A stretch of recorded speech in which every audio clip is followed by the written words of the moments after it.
Apa yang ada di negara kepulauan kecil ini?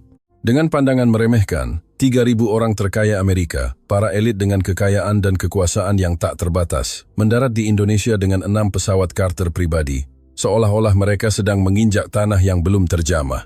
Namun, hanya dalam perjalanan singkat selama 5 malam 6 hari, pandangan hidup mereka akan terguncang hingga ke akar-akarnya. Pada hari kepulangan, pemandangan yang tak terbayangkan terhampar di Bandara Internasional Soekarno-Hatta. Para lansia yang menggerakkan dunia, dengan segala kekuasaan dan harta, menangis tersedu-sedu seperti anak kecil, tidak ingin pulang.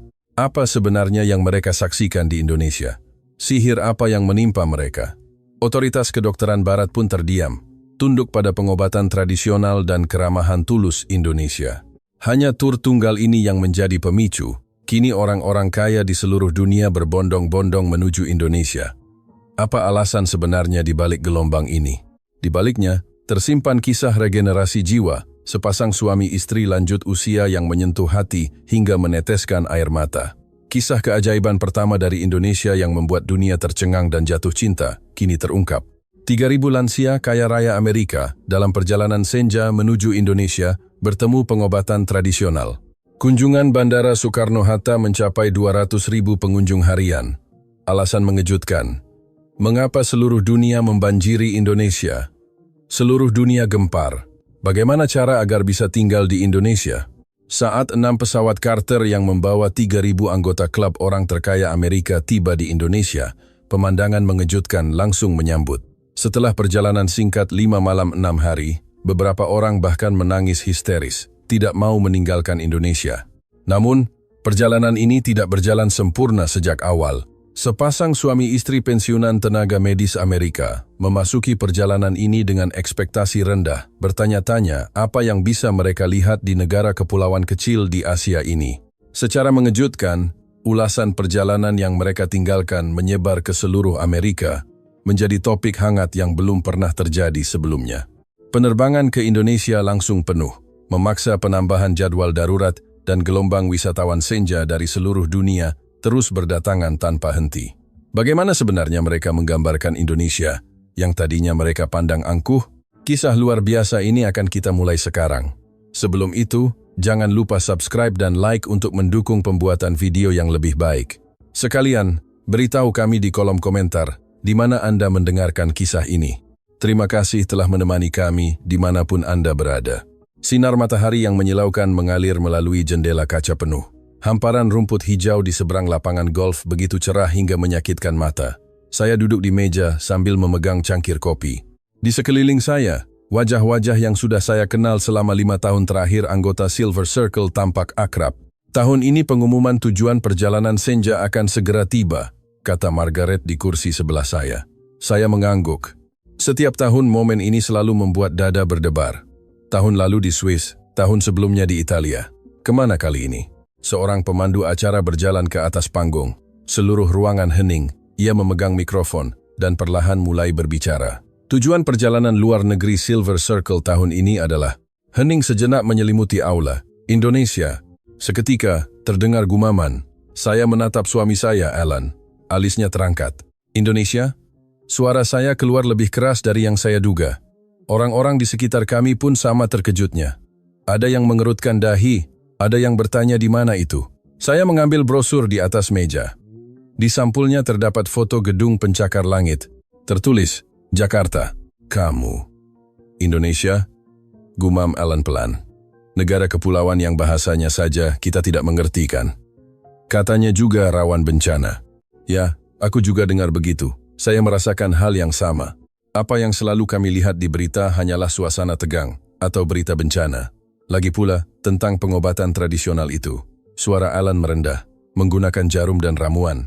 Apa ada dasar ilmiahnya? Aku tidak tahu. Kamu benar, jawabku. Kami bekerja di rumah sakit selama 30 tahun sebagai dokter dan perawat. Kami selalu skeptis terhadap pengobatan tanpa bukti. Aku selalu menganggap pengobatan tradisional Tiongkok hanyalah tradisi belaka.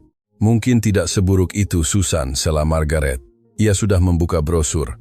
Katanya Indonesia sekarang benar-benar bagus. Temanku tahun lalu ke sana. Katanya sangat baik untuk orang yang lututnya sakit. Lutut? Tatapanku beralih ke kakiku sendiri. Beberapa bulan terakhir ini, menaiki dan menuruni tangga terasa sulit. Setiap pagi, rasa nyeri tajam menghampirinya.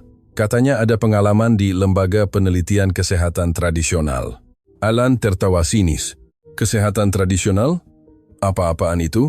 Kedokteran adalah sains, bukan tradisi. Ya, kurasa juga agak aneh, kataku. Tapi Margaret tertawa dan berkata, walaupun begitu, bukankah menyenangkan untuk mencobanya sekali? Biaya penerbangan sudah lunas kok.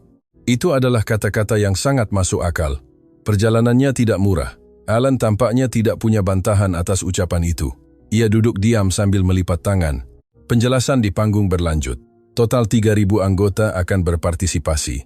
Kali ini kami telah menyiapkan pesawat Carter secara khusus. Kata Carter membuat seisi aula bergemuruh. Ini berbeda dari penerbangan reguler seperti biasanya.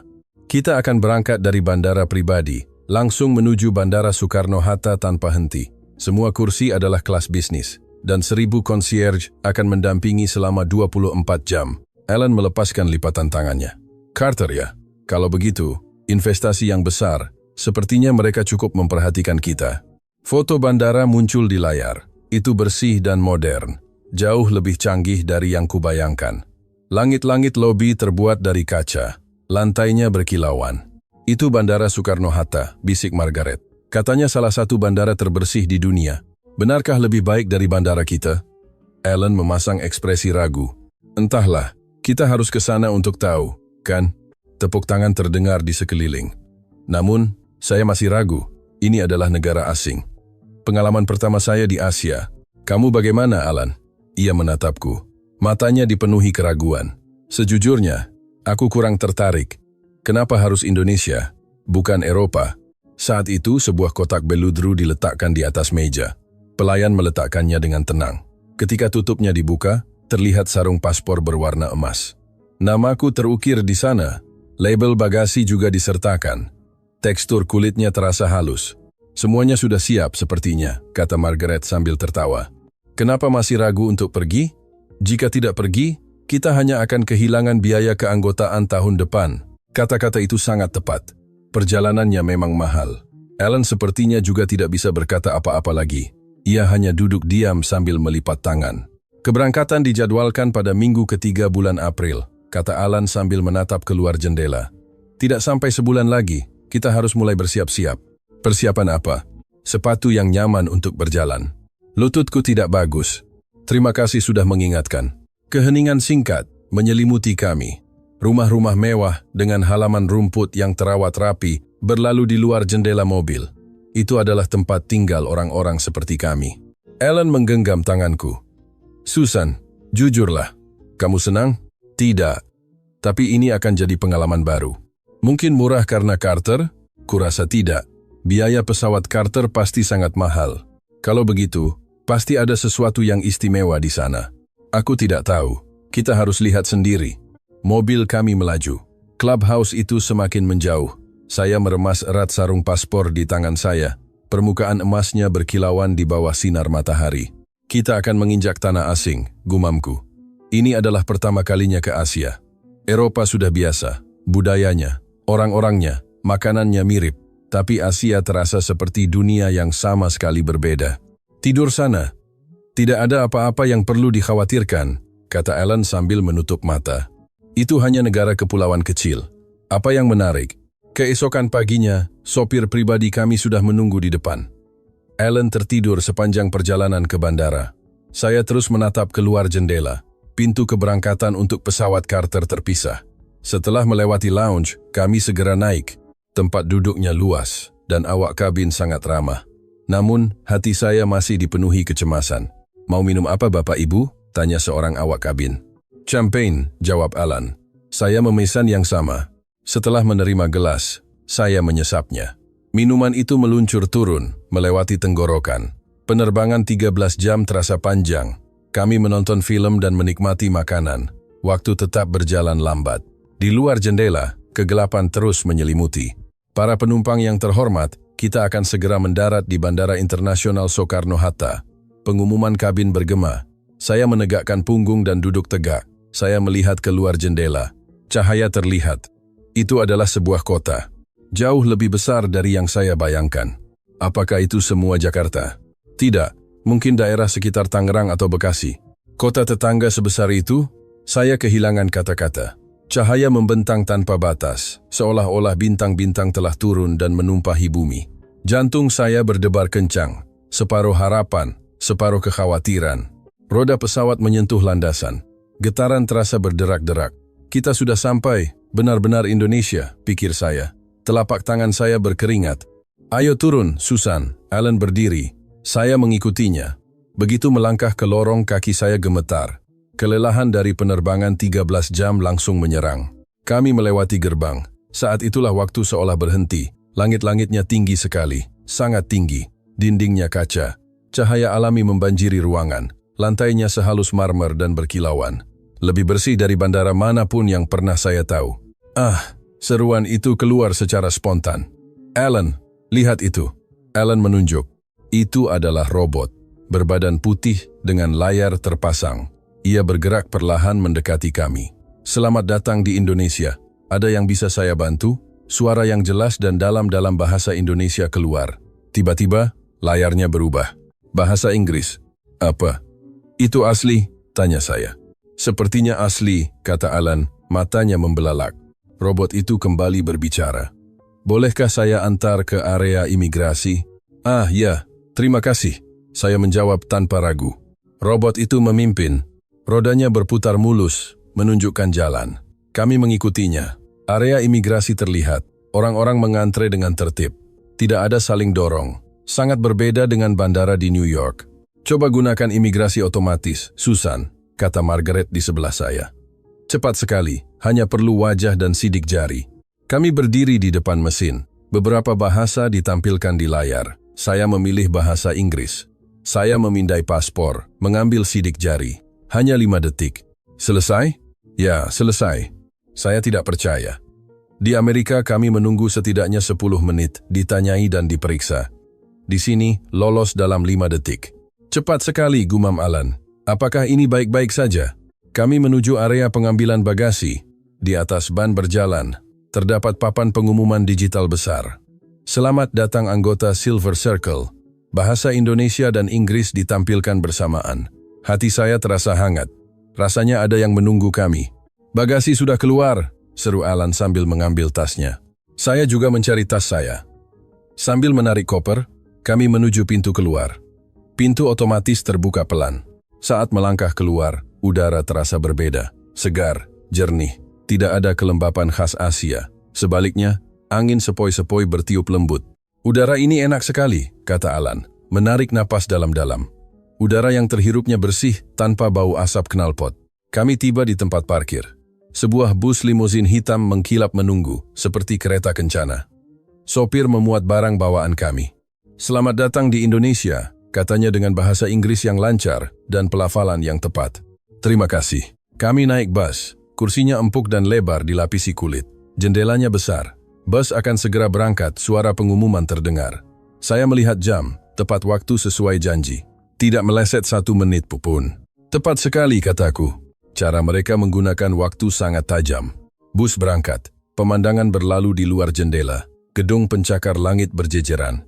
Bangunan berkaca memantulkan sinar matahari, berkilauan. Apa semua itu?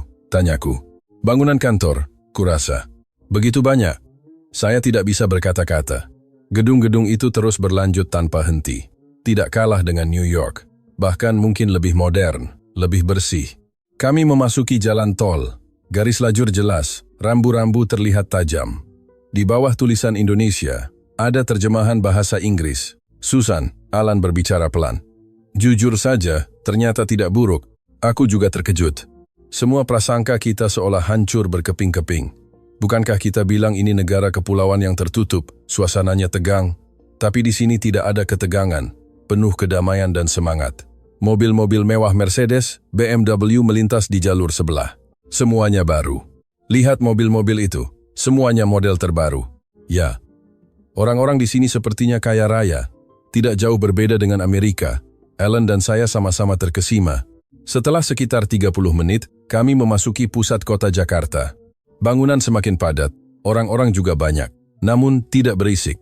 Ada keteraturan. Itu hotelnya, tunjuk Margaret. Sebuah bangunan tinggi berkaca, lobi di dalamnya bersinar terang. Bus berhenti. Sopir membukakan pintu. Selamat menikmati liburan Anda. Memasuki lobi hotel, ruangannya sangat luas. Lampu gantung berkilauan dari langit-langit, lantai marmer berkilauan. Para staf berbaris, membungkuk hormat. Selamat datang. Senyum mereka hangat, terasa tulus, bukan formalitas. Check-in diurus oleh staf rombongan. Kami hanya perlu mengambil kartu kunci kamar. Sangat mudah. Di dalam lift menuju lantai 25, telinga saya berdenging sedikit, pintu terbuka, dan kami melangkah ke lorong berkarpet tebal. Membuka pintu kamar, napas saya tertahan. Wow! Di luar jendela, Jakarta terbentang dalam satu pandangan. Hutan gedung. Cahaya berkelip-kelip. Di kejauhan pegunungan juga terlihat. Kota dan alam menyatu. Lihat ini, Alan. Ia mendekati jendela. Tidak kalah dengan Amerika, kan? Ya. Mungkin lebih baik, kataku. Meragu. Pikiran bahwa ini mungkin lebih baik mulai muncul. Lebih bersih. Lebih tertata. Saya duduk di tepi ranjang. Kasurnya empuk. Saya lelah. Tetapi anehnya hati saya terasa ringan. Saya melihat keluar jendela. Matahari terbenam. Sinar senja mewarnai gedung-gedung menjadi merah. Waktu bebas. Meskipun lelah, saya tidak ingin hanya berdiam di kamar. Rasa ingin tahu muncul. Mau minum kopi, Alan? Ide bagus. Ada kafe di lobi, kan? Kami turun menggunakan lift. Kafe berada di samping lobi. Melalui pintu kaca, terlihat orang-orang duduk santai. Aroma kopi yang harum menusuk hidung. Kami mendorong pintu dan masuk. Namun, tidak ada staf di konter. Sebagai gantinya, ada layar besar, panel sentuh. Itu apa? Alan mendekat. Layar itu penuh dengan menu dalam bahasa Indonesia. Saya hampir mengulurkan tangan, tetapi berhenti. Bagaimana cara menggunakannya? Layar berganti, seperti slideshow. Fotokopi berlalu. Indah, tetapi saya tidak bisa membaca satu pun tulisan. Huruf-huruf itu terus bergerak. Kami kebingungan. Alan menyentuh layar. Menu membesar, lalu mengecil lagi. Kami saling pandang. Bisakah kita melakukannya? Saat itu, suara terdengar dari belakang. Bisa saya bantu? Seorang staf muda, terlihat berusia 20-an, mengenakan celemek. Senyumnya cerah. Ya, tolong. Saya menghela napas lega. Staf itu menekan layar beberapa kali. Dalam sekejap, bahasa berubah ke bahasa Inggris. Semua menu terlihat jelas. Wah, semudah ini ternyata, kataku. Ya. Ada tombol pilihan bahasa di kanan atas. Inggris, Mandarin, Jepang, semua bisa. Jelas staf itu dengan sabar dan ramah. Sama sekali tidak menunjukkan tanda-tanda jengkel. 2 kopi Amerika hangat. Tolong. Staf itu menekan layar, memasukkannya ke keranjang. Harga muncul. Saya menempelkan kartu. Payment sukses. Nomor urutan Anda 24. Silakan ambil di sana. Kami duduk menunggu. Saya melihat keluar jendela. Orang-orang berlalu lalang. Mereka terlihat sibuk, tetapi tidak terburu-buru. Mereka tampak santai. Teknologinya memang hebat, tapi manusianya lebih hebat lagi, kataku. Maksudmu? Staf itu. Melihat kita kesulitan, dia langsung membantu. Di Amerika, kita mungkin akan disuruh menunggu atau membaca manual. Kopi kami datang, uap hangat mengepul. Saya menyesapnya. Rasanya gurih dan lembut, enak sekali. Ya, tidak buruk. Sambil minum kopi, saya mengamati sekeliling. Orang-orang duduk tenang, menatap laptop, membaca buku, atau bercakap-cakap. Pemandangan yang damai. Setelah selesai, kami berdiri dan menuju lift untuk kembali ke kamar. Lift penuh. Saat pintu terbuka, seorang pria masuk. Mau ke lantai berapa? Pria itu, kira-kira berusia 30-an, mengenakan setelan jas. Pertanyaan mendadak itu membuat kami terkejut. Lantai 25. Pria itu menekan tombol 25 untuk kami. Tombol itu menyala terang. Ia kemudian membungkuk sedikit. Ia turun di lantainya sendiri. Pintu lift tertutup. Saya menatap Alan. Apa itu tadi? Entahlah. Dia hanya ramah, kurasa. Orang asing. Ya, tapi terasa sangat alami. Lift naik lagi. Pikiran saya menjadi rumit. Hal seperti itu hampir tidak pernah terjadi di Amerika. Di lift, orang lain menekan tombol untuk Anda. Itu dianggap biasa bagi setiap orang untuk melakukannya sendiri. Setibanya di lantai 25, saya berjalan di lorong sambil berpikir, orang-orang di negara ini ada apa ya? Kenapa mereka begitu baik kepada orang asing? Alan mengangkat bahu. Mungkin budayanya berbeda? Saat memasuki kamar, hari sudah mulai gelap. Sinar senja mewarnai gedung-gedung menjadi emas. Langit berwarna merah dan oranye. Saya duduk di tempat tidur, mengelus lutut. Masih sedikit nyeri, tetapi sepertinya sedikit membaik. Mungkin hanya perasaan saya saja? Alan, istirahat sebentar, lalu kita makan malam? Ya, aku lelah. Ia memejamkan mata. Kelelahan menyerang, tetapi hati saya terasa tenang. Anehnya, ada rasa aman, padahal di negeri asing. Setelah sekitar 30 menit, Alan membangunkan saya. Susan, bangun. Ayo ganti baju. Kami mengganti pakaian dengan yang lebih santai dan keluar. Lobi masih ramai, orang-orang hilir mudik, tetapi tidak bising. Semacam keramaian yang tenang. Di luar hotel, udara malam terasa sejuk dan segar. Orang-orang berjalan di trotoar. Papan nama toko berkilauan. Jalanan bersih, tidak ada sampah. Trotoar lebar, mudah untuk berjalan. Sangat berbeda dari New York. Kami mencari restoran masakan Indonesia. Menu terpampang di luar. Kami masuk dan makan malam. Seafood rice nasi dengan lauk pauk. Masakan Indonesia terkenal di Amerika juga. Rasanya enak. Saat membayar dan keluar, staf membungkuk dalam. Terima kasih. Silakan berkunjung lagi. Sebuah sapaan yang tulus. Di luar, udara malam terasa sejuk. Bintang-bintang terlihat. Kami berjalan bergandengan tangan kembali ke hotel. Melihat pemandangan dari jendela kamar. Pemandangan malam Jakarta terbentang. Lampu-lampu berkilauan seperti bintang. Sungai terlihat, cahaya dari jembatan memantul di air. Alan, orang-orang di negara ini terasa sangat hangat ya? Ya, aku juga merasakannya. Kami berbaring. Meskipun badan lelah, hati terasa ringan. Prasangka mulai sedikit demi sedikit luntur. Saya mulai tertarik pada Indonesia. Hari ini penuh kejutan. Kenyamanan panel sentuh, kebaikan orang asing, jalanan yang bersih semuanya melampaui ekspektasi. Apalagi yang akan kami lihat besok. Pagi hari ketiga, jadwal rombongan dimulai dengan program pilihan. Bagaimana kalau mencoba kereta bawah tanah? Tanya Margaret. Kereta bawah tanah? Alan mengerutkan dahi. Kita akan didampingi oleh pemandu keselamatan lansia kan? Katanya kita akan berkeliling pusat kota Jakarta. Kedengarannya bagus kataku. Aku tertarik. Di New York, kereta bawah tanah itu berbahaya, terutama di malam hari. Bagaimana dengan di sini? Kami bertemu pemandu kami di lobi, seorang wanita berusia 30-an yang fasih berbahasa Inggris. Hari ini kita akan mengunjungi Pasar Tomang, pasar tradisional. Kita akan menggunakan MRT. Kami menuju stasiun. Saat menuruni tangga, lantai tampak berkilau dan bersih. Melewati gerbang tiket, kartu kami berbunyi bip saat ditempelkan. Mudah. Saat tiba di peron, mata kami terbelalak. Apa itu? Tunjuk Alan. Dinding kaca. Pemisah antara peron dan rel. Itu adalah platform screen door. Untuk keselamatan, jelas pemandu. Dipasang di semua stasiun. Semua stasiun tidak masuk akal. Di New York, ini tidak ada. Terkadang ada kecelakaan orang jatuh ke rel. Kami melihat papan pengumuman elektronik. Waktu kedatangan kereta, 2 menit lagi. Tepat waktu. 2 menit berlalu, dan kereta tiba tepat pada waktunya. Pintu platform screen door terbuka, sejajar sempurna dengan pintu kereta. Tidak ada celah. Aneh sekali gumamku. Kami naik kereta. Gerbongnya bersih. Kursi, lantai, pegangan tangan semuanya rapi.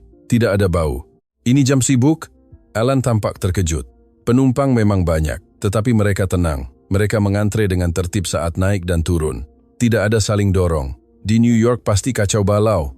Orang akan saling dorong, berteriak. Saat kursi penuh, seorang wanita muda berdiri. Silakan duduk. Katanya sambil menunjuk kursi dengan tangannya, menggunakan bahasa Inggris yang hangat. Tidak usah, terima kasih. Kami melambaikan tangan. Tapi wanita itu tersenyum dan tetap menawarkan kursinya. Selamat datang di Indonesia. Kami duduk. Dada kami terasa hangat. Mata berkaca-kaca. Hal seperti ini hampir tidak pernah terjadi di Amerika. Semuanya urusan masing-masing. Tidak peduli Anda lansia atau bukan. Tapi di sini berbeda. Alan menggenggam tanganku. Sepertinya orang-orang di sini tahu cara saling percaya. Setelah melewati beberapa stasiun, orang-orang mulai berdatangan. Tetapi tidak terjadi kepadatan. Semua orang menunggu. Yang turun didahulukan. Yang naik menunggu. Keteraturan seolah sudah mendarah daging. Mereka mempelajarinya sejak kecil, kata pemandu. Nama-nama stasiun berlalu di luar jendela, tertulis dalam bahasa Indonesia dan Inggris. Lampu berkedip memberitahu stasiun berikutnya. Kami duduk dan melihat sekeliling. Ada kursi prioritas yang ditandai dengan jelas. Tidak ada yang duduk di sana, bahkan anak muda yang berdiri pun menghormati kursi itu. Kenapa kursi itu kosong? Itu kursi prioritas. Orang muda tidak akan duduk di sana, seberapapun lelahnya. Itu budaya. Kami mengangguk mendengar penjelasan pemandu. Itu bukan paksaan, bukan hukum, hanya budaya. Janji yang ditaati semua orang. Saat naik eskalator, orang-orang berdiri di satu sisi. Sisi lainnya dibiarkan kosong untuk mereka yang terburu-buru. Ini juga budaya. Semua orang melakukannya secara alami. Di luar, kami tiba di pintu masuk Pasar Tomang. Suara keramaian terdengar. Begitu melewati pintu masuk, suara-suara membanjiri telinga. Suara orang, tawa, teriakan pedagang, penuh semangat. Wah, ini pasar ya, Alan terkesima. Toko-toko berjejer rapat di kedua sisi lorong. Ada atapnya, terasa kuno, tetapi tidak kotor. Pasar Tomang. Pasar yang sangat hidup, ya, kata pemandu. Aku bisa merasakan sejarahnya, kataku. Aspal di lantai, papan nama di tiang, rel di atas kepala, semuanya terasa sedikit usang. Kami berjalan perlahan. Toko makanan di kedua sisi. Makanan laut, buah-buahan, kue-kue. Bau harum tercium. Coba ini. Enak loh. Seorang pedagang wanita berusia 60-an memanggil sambil mengulurkan tusuk gigi kecil berisi sepotong okonomiyaki sejenis panekuk gurih. Gratis, tentu saja. Kalau suka, beli. Kalau tidak, ya sudah. Saya tidak percaya. Di Amerika, mereka tidak akan pernah memberikannya. Mencicipi itu berbayar. Saya menggigitnya. Rasanya gurih, renyah di luar, lembut di dalam. Enak sekali. Kalau begitu, beli satu ya. Harganya Rp500. Alan mengeluarkan dompetnya. Kami membayar, dan wanita itu membungkus okonomiyakinya. Selamat menikmati perjalananmu di Indonesia. Ia tertawa dengan senyum tulus. Kami berjalan sedikit lagi. Ada toko lumpia risoles, gulungan lumpia. Seorang kakek sedang menggulung lumpia dengan cekatan. Satu lumpia ukuran besar, Pak, kata Alan. Iya, tunggu sebentar ya. Kakek itu memotong lumpia dengan ketepatan yang luar biasa. Berapa harganya? Rp300. Alan terkejut. Makanan yang dibuat dengan sepenuh hati seperti ini harganya segini? Kakek itu tertawa. Harga normal kok. Makan, kalau enak datang lagi ya. Kami membayar dan menerima lumpia yang terasa padat. Kami menemukan bangku dan duduk. Lumpia itu gurih, isinya padat dengan aneka isian. Enak sekali. Harganya murah sekali ya, kata Alan. Iya. Di Amerika pasti harganya 3 kali lipat. Saya melihat sekeliling. Orang-orang duduk makan. Keluarga, teman, pasangan. Semua tertawa. Di meja sebelah, seorang nenek Indonesia melihat kami dan tersenyum. Dari mana asalnya? Amerika. Wah. Jauh sekali. Bagaimana Indonesia? Sangat menyenangkan. Orang-orangnya ramah. Syukurlah kalau begitu. Makan yang banyak ya. Nenek itu melambaikan tangan dan pergi. Rasanya hangat. Aneh ya, gumamku. Kenapa orang-orang di sini begitu mudah mengajak bicara? Mereka ramah sekali ya. Ya. Mereka memperlakukan orang asing seperti tetangga, jawab Alan. Di Amerika kami berhati-hati kalau mau bicara dengan orang tak dikenal. Waspada. Kami terus menjelajahi pasar. Pakaian, sepatu, kerajinan tangan. Banyak pilihan. Pedagang menyambut pelanggan. Itu namanya Baby Castell. Katanya terkenal dan bikin ketagihan, kata pemandu. Antreannya panjang. Kami menunggu sekitar 10 menit. Akhirnya giliran kami. Kami membeli beberapa buah. Begitu kugigit, rasanya enak. Benar-benar membuat ketagihan. Aroma manisnya kental. Bagian luarnya renyah. Dalamnya lembut. Rasa yang berbeda dari lumpia padat tadi. Setelah meninggalkan pasar, perut kami kenyang dan hati kami hangat. Orang-orang di negara ini sepertinya sangat penyayang ya, kataku. Ya, sepertinya orang lebih dulu daripada uang. Sambil berjalan bergandengan tangan, sinar matahari terasa hangat. Yang kami lihat di pasar bukan hanya makanan, senyum orang-orang, sambutan tulus, harga yang wajar, semuanya adalah hati Indonesia. Saat berjalan-jalan di pasar, saya berpikir, banyak negara maju, tetapi negara yang hatinya masih hidup itu langka. Indonesia memiliki keduanya, kemajuan dan hati. Sinar matahari sore menyinari. Kami naik MRT lagi untuk kembali. Di luar jendela, Jakarta berlalu. Hari ini kami belajar banyak. Bagaimana tradisi tetap hidup dan berkembang. Bagaimana orang saling berbagi. Malam tiba. Kami kembali ke lobi hotel. Dentingan piano mengalun pelan, musik yang lembut. Staf front desk mendekati kami. Angin malam ini sangat menyegarkan, Bapak Ibu. Silakan coba jalan santai di sepanjang sungai terdekat. Pemandangan malamnya indah sekali. Malam hari? Saya bertanya terkejut. Jam menunjukkan pukul 10 malam. Apakah aman? Ya, Jakarta aman bahkan di malam hari. Banyak juga yang lari pagi di sini, kata staf itu sambil tersenyum. Pintu lift tertutup. Saya menatap Alan. Ayo kita coba. Malam-malam begini, kita turis, Susan. Bagaimana kalau ada bahaya? Setelah berpikir sejenak, Alan mengangguk. Baiklah, mari kita lihat sendiri apakah benar begitu. Kami kembali ke kamar, berganti pakaian santai, dan mengenakan sepatu kets.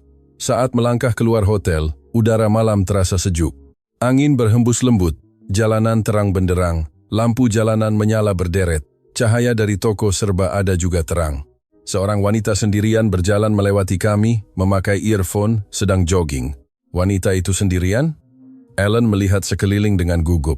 Ini hampir jam 11 malam. Apa ada polisi patroli? Tidak, dia hanya lari. Saya tidak bisa mempercayainya. Di New York ini adalah hal yang tak terbayangkan. Seorang wanita jogging sendirian di malam hari? Itu sangat berbahaya. Kami berjalan perlahan. Di tikungan jalan, terlihat kafe 24 jam. Lampunya menyala terang. Di dalamnya anak-anak muda duduk, menatap laptop, tertawa dan mengobrol. Toko itu tidak tutup ya, kata Alan, mengerutkan dahi. Membiarkan cahaya menyala seperti itu. Bisakah malam hari di dunia begitu tenang? Kami berjalan sedikit lagi dan melihat halte bus. Orang-orang mengantre. Bus datang. Tidak ada yang saling dorong. Mereka naik dengan tenang dan turun dengan tenang. Kita selalu mengunci rumah saat hari mulai gelap, kan?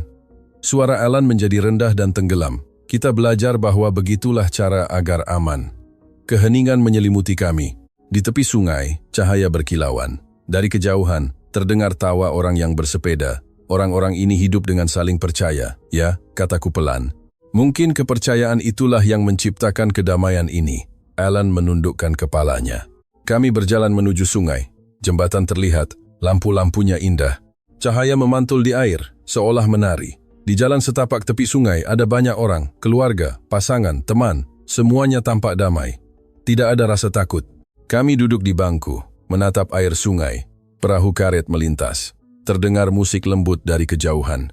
Malam ini, untuk pertama kalinya, aku merasa sangat lega, kataku. Ya, ternyata ada malam yang seperti ini di dunia ini. Alan menggenggam tanganku pelan. Saya melihat sekeliling.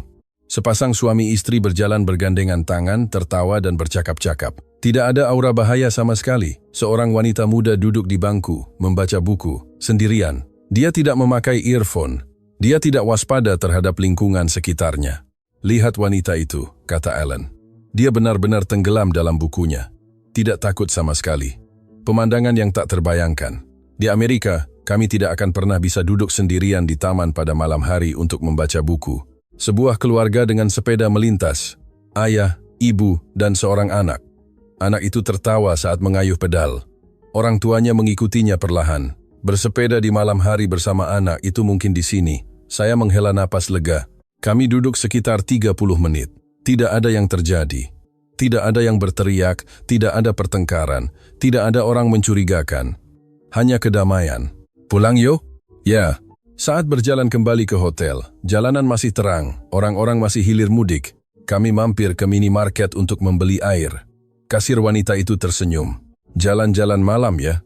Tanyanya dalam bahasa Inggris. Ya. Kami baru dari sungai. Senang mendengarnya. Malam di Jakarta aman kok. Jangan khawatir, kata kasir itu sambil tersenyum bangga. Kami kembali ke kamar. Melihat keluar jendela, pemandangan malam Jakarta terbentang. Cahaya berlanjut tanpa henti. Kami berbaring. Badan lelah, tetapi hati ringan. Alan, aku tidak akan pernah melupakan malam ini. Aku juga. Alan mematikan lampu. Kegelapan turun, tetapi hati kami terasa cerah. Karena kami melihat kepercayaan, bukan prasangka. Untuk pertama kalinya di negeri asing, orang Indonesia saling percaya. Kepercayaan itu menciptakan keamanan. Keamanan membawa kedamaian. Dalam kedamaian, orang-orang bebas. Itulah malam di Indonesia. Malam tanpa rasa takut. Malam penuh kepercayaan. Saya memejamkan mata. Pemandangan yang kulihat hari ini terlintas. Wanita yang jogging, anak muda di kafe, wanita yang membaca buku, keluarga yang bersepeda. Mereka semua bebas. Mereka menikmati waktu malam sepenuhnya. Kami telah lama lupa kebebasan seperti itu. Kami diajari bahwa malam itu berbahaya, harus waspada. Tapi di sini berbeda, malam sama damainya dengan siang. Saya tertidur lelap. Akhirnya, malam tanpa mimpi buruk. Pagi hari keempat, jadwal rombongan berlanjut. Kunjungan ke Istana Kepresidenan. Istana Kepresidenan, tempat tinggal Kaisar Jepang. Dulunya adalah Istana Edo, jelas pemandu saat bus berangkat, saat pemandangan gedung-gedung modern Jakarta berlalu. Istana? Alan tampak terkejut. Ya, punya sejarah yang sangat tua. Sejarah Amerika sangat pendek dibandingkan dengannya. Bus berhenti. Saat kami turun, mulut saya ternganga. Orang-orang membanjiri area itu. Tetapi sebagian besar adalah orang asing. Apakah mereka semua orang asing? Sepertinya begitu. Saya membelalakkan mata. Orang Eropa, Asia, Timur Tengah, berbagai macam orang berkumpul. Mereka semua mengenakan baju kimono. Ada penyewaan kimono loh. Kalau pakai, semangat langsung naik. Kata Margaret. Bagaimana kalau kita coba? Kedengarannya bagus. Kami pergi ke toko penyewaan. Antreannya panjang, kami menunggu sekitar 20 menit. Akhirnya giliran kami. Staf membantu memilih kimono. Saya memilih warna hijau muda, Ellen warna abu-abu. Setelah berganti, saya melihat ke cermin. Rasanya tidak biasa, tetapi terlihat anggun. Kamu cantik sekali, Susan. Kamu juga. Kami tertawa saat keluar dan menuju gerbang istana. Gerbangnya megah, tinggi, dan besar. Pilar-pilarnya kokoh. Wow, seruan kagum keluar secara alami. Di dalam, halaman luas ditaburi kerikil, tertata rapi. Orang-orang berfoto ria, tawa terdengar di mana-mana. Berbagai bahasa terdengar. Inggris, Spanyol, Prancis, Mandarin. Sepertinya orang dari seluruh dunia datang, kata Ellen sambil melihat sekeliling. Ya, aku tidak menyangka Indonesia begitu populer. Saya terkejut. Istana itu telah menjadi tujuan wisata global. Kami melihat semacam upacara pergantian penjaga. Suasananya khidmat. Orang-orang berkumpul, memegang ponsel untuk merekam. Kami menonton sambil berdecak kagum. Tradisi mereka masih hidup, ya, kata Margaret. Ya, dan itu menjadi tren global, kataku. Banyak turis asing berkimono di mana-mana, berpose untuk foto, terlihat sangat senang. Kami mendekati bangunan utama. Atapnya indah, menjulang ke langit. Bangunan ini sudah berdiri ratusan tahun? Tanya Alan. Ya, sudah berkali-kali direnovasi, tetapi sejarahnya tetap dijaga, jawab pemandu. Luar biasa. Mereka berhasil menjaga sejarah. Ada rasa hormat yang terpancar. Beban sejarah terasa kuat. Di luar, kami melihat parit, jembatan melengkung di atas air, indah sekali. Disinilah dulu para bangsawan tinggal. Saya membayangkan suasana ratusan tahun yang lalu. Sekelompok turis Eropa lewat. Pemandu kami menjelaskan dalam bahasa Prancis. Mereka mengangguk sambil berdecak kagum. Benar-benar banyak sekali turis asing. Jepang sepertinya benar-benar terkenal sekarang, kata Ellen. Turis dari Tiongkok juga ada, bergerak dengan kereta dorong. Tradisi menjadi tren dunia. Ya, kumamku. Ya. Hal yang tidak bisa kubayangkan beberapa tahun lalu. Kami mengunjungi taman. Bunga-bunga bermekaran. Musim semi. Saya melihat seorang lansia lewat, mengenakan kimono asli, bukan sewaan. Ada aura keagungan padanya. Sepasang kekasih muda sedang bersuah foto, tertawa sambil berpose, terlihat sangat bahagia. Di sini masa lalu dan masa kini hidup berdampingan, kata Alan. Mereka menjaga tradisi sambil tetap menerima dunia. Itulah Indonesia. Istana kuno itu masih hidup, dan orang-orang dari seluruh dunia mengunjunginya. Tradisi tidak terkunci di museum. Tradisi itu hidup. Negara ini adalah negara yang telah siap, kataku. Maksudmu? Mereka telah mempersiapkan diri selama 1000 tahun, menjaga sejarah, melestarikan budaya. Itulah sebabnya sekarang dunia memperhatikannya. Kata-kata Alan menusuk hatiku. Amerika punya sejarah singkat, tetapi kuat dalam kekuatan ekonomi dan militer. Indonesia berbeda. Dengan sejarah panjang dan budayanya, ia menarik dunia. Waktu habis. Kami mengembalikan kimono dan kembali ke bus. Saat bus menjauh, saya melihat keluar jendela. Rasa sedih menyelimuti. Apa yang kami lihat hari ini? Sejarah, tradisi, dan kebanggaan, kata Alan. Ya.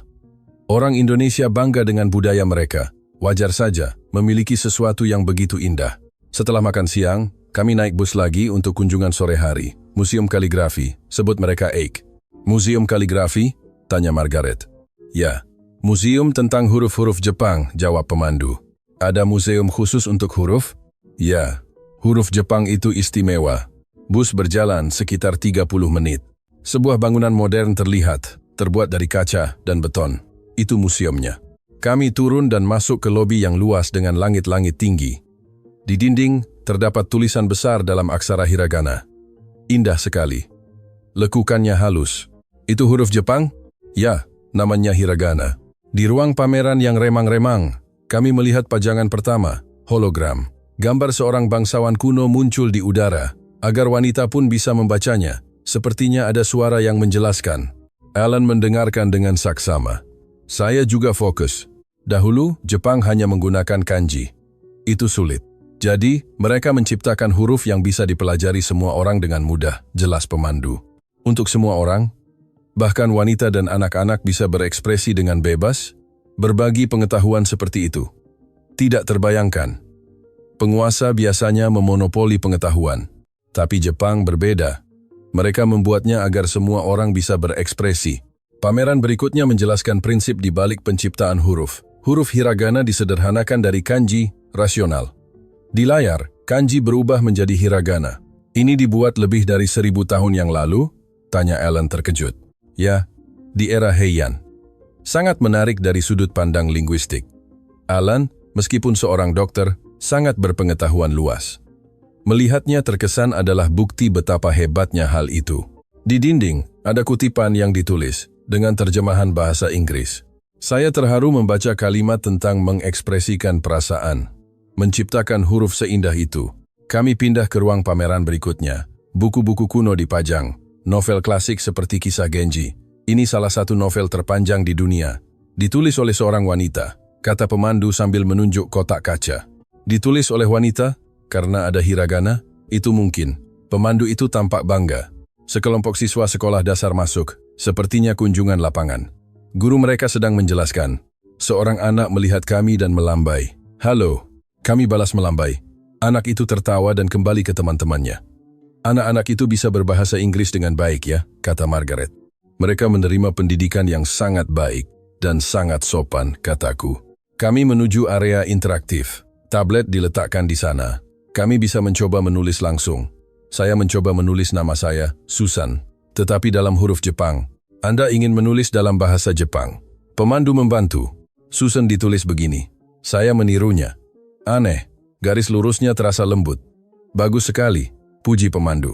Alan juga menulis namanya. Alan. Menarik, ia tertawa. Ya, ternyata lebih mudah dari yang kukira. Pameran terakhir bertema masa depan huruf. Kami melihat perangkat digital di layar, smartphone, komputer, tablet. Input bahasa Jepang sangat cepat. Kenapa? Karena ada predictive text. Hanya dengan mengetik beberapa huruf, kata-kata akan muncul. Video menunjukkan perbandingan kecepatan mengetik. Bahasa Jepang sangat efisien. Benar-benar cepat. Luar biasa. Huruf yang diciptakan 1000 tahun lalu masih relevan di era digital. Kami keluar museum. Di lobi, mereka menjual souvenir. Gantungan kunci, buku catatan, kartu pos. Saya membeli gantungan kunci dengan nama saya terukir. Bagus untuk oleh-oleh, kataku. Aku juga akan beli satu, kata Alan. Membeli yang bertuliskan namanya. Di luar, sinar matahari terasa hangat. Hari mulai sore. Jika huruf punya kepribadian, maka hiragana adalah huruf yang hangat, kataku. Maksudmu? Karena diciptakan dengan niat untuk memikirkan orang lain kan? Perasaan itu terasa. Alan mengangguk. Ya, mungkin kekuatan Indonesia dimulai dari huruf-hurufnya. Kami kembali ke bus. Di luar jendela, Jakarta berlalu. Gedung-gedung modern, tetapi di dalamnya ada huruf-huruf itu.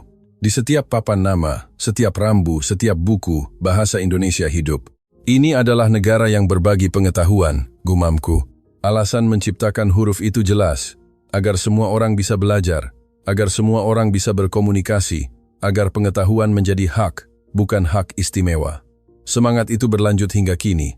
Pendidikan, teknologi, kemajuan, penyebaran budaya, semuanya terhubung. Setibanya di hotel, waktu makan malam. Melihat Jakarta dari jendela kamar, lampu-lampu mulai menyala satu persatu. Alan, aku semakin menyukai Indonesia. Aku juga. Alan menggenggam tanganku. Besok adalah hari terakhir. Akan ada acara perpisahan di Teluk Jakarta. Saya sudah merasa sedih. Kami belajar banyak di negara ini. teknologi, budaya, sejarah, dan yang terpenting, hati.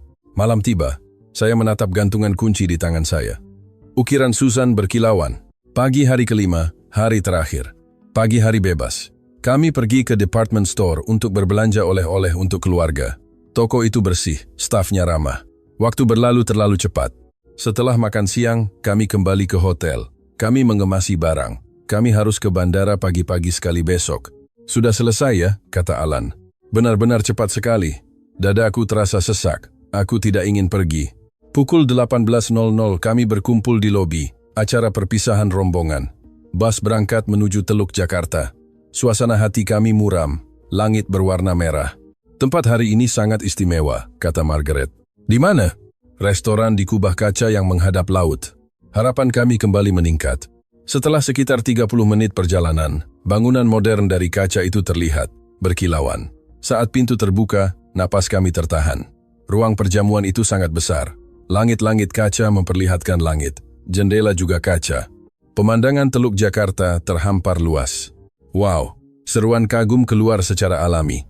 Meja-meja bundar tertata, lilin menyala, cahaya temaram, bunga menjadi hiasan tengah.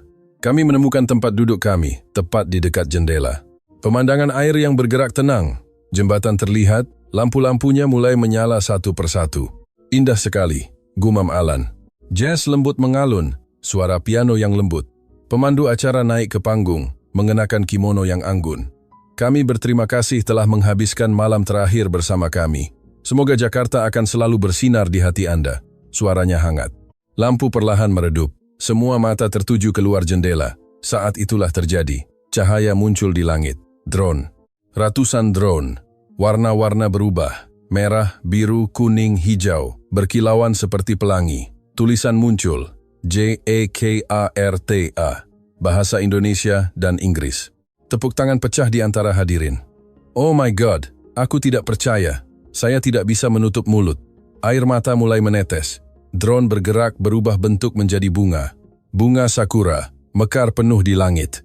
Ini untuk kita? Tanya seseorang di meja sebelah. Pemandu acara tersenyum dan mengangguk. Ya, ini untuk Anda semua. Karena Anda datang dengan hati yang terbuka. Dada saya terasa hangat. Musik berubah. Live band muncul di salah satu sudut panggung. Suara penyanyi itu jernih dan kuat. Teks Indonesia bercampur di layar. Di luar jendela kaca, kembang api meletus. Kembang api yang sunyi, tanpa suara, tetapi indah sekali. Air mata terus mengalir. Saya menyekanya, dan air mata itu datang lagi. Ellen menggenggam tangan saya. Matanya juga basah. Susan, kita benar-benar beruntung bisa menyaksikan momen ini. Saya mengangguk, tidak bisa berkata-kata. Melihat sekeliling, semua orang menangis. Air mata keharuan. Seorang nenek mengusap matanya dengan sapu tangan. Seorang kakek menundukkan kepalanya. Semua orang merasakan hal yang sama. Terima kasih, haru, dan keengganan untuk berpisah. Hidangan mulai disajikan. Hidangan course. Setiap hidangan disajikan dengan hati-hati, tetapi pemandangannya jauh lebih baik daripada makanannya. Cahaya laut, musik lembut, kembang api semuanya terasa seperti mimpi. Lagu selesai, tepuk tangan meriah, semua berdiri. Hening sejenak, pemandu acara kembali ke panggung. Kami merasa terhormat Anda telah berkunjung ke Indonesia. Kami berharap momen ini akan menjadi kenangan hangat di hati Anda. Lampu kembali terang, orang-orang berdiri, saling berpelukan, berjabat tangan. Saya melihat keluar jendela, lautan tampak tenang. 5 hari di sini berlalu, setiap momen menghancurkan prasangka. Indonesia bukan negara yang kami bayangkan. Ia selalu indah, ia selalu hangat. Aku merasa jiwaku telah disembuhkan di Indonesia, Alan, kataku. Itu ungkapan yang tepat. Lutut saya masih sakit, belum sembuh total. Tetapi hati saya terasa ringan. Prasangka hilang. Hati yang terbuka telah lahir. Itulah penyembuhan yang sesungguhnya. Kami berdiri, dan sebelum keluar, saya menatap laut sekali lagi. Cahaya masih berkilauan. Selamat tinggal Jakarta, saya berbisik pelan. Terima kasih. Dalam perjalanan kembali ke hotel, semua orang hening. Tidak perlu kata-kata. Kami kembali ke kamar masing-masing. Barang-barang sudah tertata rapi. Keberangkatan besok pagi. Saya duduk di tepi ranjang, menatap keluar jendela. Malam terakhir di Jakarta. Lampu dimatikan, kegelapan turun, tetapi hati kami terang. Karena Indonesia telah menyalakan lampu di hati kami. Pukul 6 pagi, Alarm berbunyi. Saya bangun. Badan terasa berat. Enggan beranjak. Melihat keluar jendela, Jakarta mulai bangun. Matahari terbit. Pagi terakhir. Saya mengemasi barang. Koper terasa berat karena oleh-oleh. Siap, Susan? Ya, tapi saya ragu-ragu. Aku tidak mau pergi. Aku juga, Ellen mengangguk. Kami turun ke lobi. Ratusan anggota Silver Circle berkumpul. Ekspresi mereka muram. Penuh keengganan untuk berpisah. Benarkah kita harus pergi? Tanya seorang nenek kepada staf. Suaranya bergetar. Ya, jadwal penerbangan sudah ditentukan. Kami benar-benar minta maaf. Mata nenek itu memerah, air mata tertahan. Di mana-mana terdengar desahan, orang-orang mengusap mata dengan sapu tangan. Indonesia, sungguh indah. Tidak kusangka akan berakhir secepat ini. Mata saya ikut memanas. Saya berusaha menahan, tetapi air mata tetap jatuh. Margaret mendekat, matanya juga merah. Susan, kamu menangis? Sedikit. Aku juga. Aku benar-benar tidak mau pergi. Ia menggenggam tanganku. Bos sudah menunggu. Barang-barang dimuat satu persatu. Staf hotel berbaris di depan, melambai. Hati-hati, silakan berkunjung lagi, teriak mereka dalam bahasa Indonesia dan Inggris dengan suara tulus. Bus berangkat. Orang-orang melihat keluar jendela. Hotel semakin menjauh. Selamat tinggal, bisik suara-suara kecil. Perjalanan ke bandara terasa hening. Tidak ada kata-kata yang diperlukan. Setiap orang tenggelam dalam pikirannya sendiri. Melihat keluar jendela, Jakarta berlalu. Gedung pencakar langit, jalanan bersih, mobil yang tertata rapi, pemandangan yang sudah menjadi akrab. Setibanya di Bandara Soekarno-Hatta, kami check-in, menyerahkan bagasi. Sambil menunggu pemeriksaan imigrasi, orang-orang berkumpul dan berbicara. Perjalanan kali ini benar-benar yang terbaik. Ya, mungkin tidak akan terlupakan seumur hidup. Orang Indonesia benar-benar ramah. Semua orang membicarakan hal-hal positif tentang Indonesia. Saat menuju gerbang, pesawat charter sudah menunggu. Sudah berakhir ya? Kataku. Tidak. Mungkin ini baru permulaan, kata Ellen sambil menggenggam tanganku. Kita harus menceritakan apa yang kita lihat kepada orang lain. Pesawat mulai bergerak menuju landasan, menambah kecepatan, lalu lepas landas. Di luar jendela, Indonesia menyusut. Gedung-gedung berubah menjadi titik-titik cahaya. Air mata kembali menetes. Saya tidak bisa menahannya. Ellen, aku akan kembali. Aku janji. Pesawat memasuki awan, Indonesia menghilang. Penerbangan 13 jam yang panjang. Kami tertidur. Saya bermimpi tentang Indonesia. Setibanya di Dallas, tanah Amerika. Bandara terasa asing, terlihat kotor. Orang-orang tidak teratur, terlalu kontras dengan Indonesia. Kami tiba di rumah. Membuka pintu depan. Bau yang sudah dikenal. Tetapi ada sesuatu yang berbeda. Rumah ini terasa tidak seperti dulu lagi. Kita yang berubah, kata Alan. Itu adalah kata-kata yang sangat tepat. Keesokan harinya teman-teman kami menghubungi. Bagaimana Indonesia? Luar biasa, bersih, ramah, dan aman. Ya, Asia ternyata punya negara yang hebat. Lupakan prasangka kita. Alan juga memberitahu kenalannya. Sistem medisnya mengejutkan. Tapi yang lebih mengejutkan adalah sikap orang-orangnya. Sikap apa? Sikap peduli satu sama lain, sikap saling percaya. Seminggu kemudian, majalah web Silver Circle menghubungi kami. Bisakah Anda menulis artikel perjalanan Anda? Tentu saja. Alan dan saya mulai menulis. Kami begadang 2 malam, menuangkan semua pengalaman kami. Judulnya, Penyembuhan Tanpa Obat di Negeri Orang. Artikel itu dimuat di majalah web. Reaksi datang seketika. Serius? Saya tidak percaya. Saya harus mengunjunginya. Ratusan komentar masuk. Artikel itu dibagikan di media sosial dan tagar baru lahir, Healing Trip Indonesia. Saya disembuhkan di Indonesia. Mustahil ada negara seperti itu. Komentar terus berdatangan. Orang-orang memposting foto mereka di Indonesia. Istana, Teluk Jakarta, pasar tradisional semua dengan ekspresi bahagia. 2 minggu berlalu. Media Amerika mulai menunjukkan minat. Koran lokal memuat berita. Orang pensiunan menemukan harapan di Indonesia. Artikel itu memuat foto kami. Reaksinya luar biasa. Koran lain menghubungi kami untuk wawancara. Kami tampil di acara radio, menceritakan tentang Indonesia. Apa yang begitu istimewa dari Indonesia? Orang-orangnya. Mereka hangat, dan ada kepercayaan. Anda ingin kembali? Tentu saja. Kami pasti akan kembali. Setelah siaran itu, email membanjiri kotak masuk kami. Saya juga ingin pergi. Bagaimana cara memesannya? Tolong jelaskan lebih detail. Alan dan saya menjadi sangat sibuk. Panggilan datang dari mana-mana. Artikel perjalanan kecil kami telah menciptakan gelombang besar. Malam harinya, kami menonton berita utama. Ada berita terkait Indonesia. Kunjungan turis lansia ke Indonesia meningkat. Adegan bandara muncul di layar. Wow, haru menyeruak. Alan menggenggam tanganku. Ini semua karena kita. Ya, kita menyampaikan kebenaran. Tidak ada kebohongan. Kita hanya membagikan apa yang kita alami. Tapi itu menggerakkan orang. Kami berbaring. Saya mengambil gantungan kunci. Ukiran Susan berkilauan di tangan saya. Kami tertidur sambil menggenggamnya. 3 minggu lagi berlalu. Suatu pagi, kami menyalakan TV. CNN menayangkan segmen khusus, Indonesia, negara yang saling peduli. Reporter itu berkata, perjalanan pasangan lansia ini bukan sekadar ulasan wisata biasa, tetapi telah menjadi pemicu bagi dunia untuk meninjau kembali pandangan mereka terhadap Indonesia. Hati kami berdebar. Alan, tonton ini. Alan berlari dan kami menonton bersama. Beberapa hari kemudian, perubahannya terlihat jelas. Saya membuka situs web maskapai penerbangan, mencoba mencari tiket ke Jakarta. Penuh. Tulisan merah muncul. Delta, United, American Airlines, semua penuh. Tidak masuk akal. Keesokan harinya, berita muncul. Teks di bawah layar berbunyi, permintaan penerbangan ke area Jakarta melonjak, terutama di kalangan lansia. Reporter itu berkata, maskapai besar telah menambah penerbangan darurat untuk rute Indonesia. Delta dari 3 kali seminggu menjadi setiap hari. United menambah 2 penerbangan ke rute yang sudah ada. Silver Circle mengirim email. Program wisata penyembuhan Jakarta, 5 hari telah terjual habis untuk 10 jadwal. Penambahan jadwal sedang dilakukan.